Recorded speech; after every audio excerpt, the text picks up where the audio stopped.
Tudi v Postojni je brez elektrike še vedno več kot 2400 ljudi. Ker si nekateri zaradi tega ne morejo ogrevati stanovanj, motena pa je tudi preskrba s pitno vodo, so v Postojni na pobudo tabornikov iz rodu kraških viharnikov odprli krizni center, ki se nahaja v stavbi šolskega centra Postojna. Zunaj se led počasi tali, a elektrike še vedno nimajo vsi Postojnčani.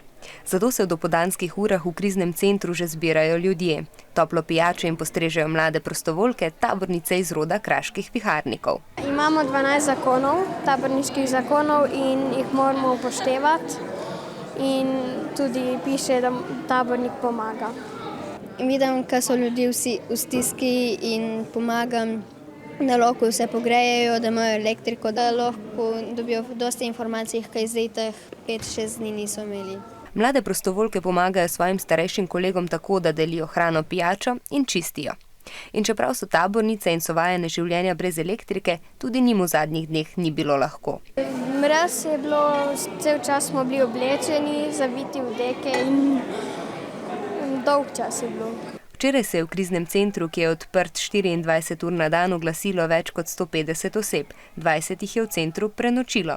Pestro pa je bilo tudi danes in tam je bilo kar nekaj vaših vrstnikov.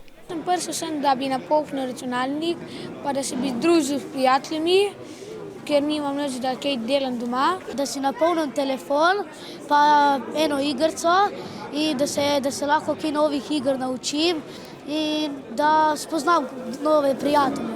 Dosti ne pogrešam šole, tega, ko moramo se ful učiti, pa ful pisati, pa se vse ostalo.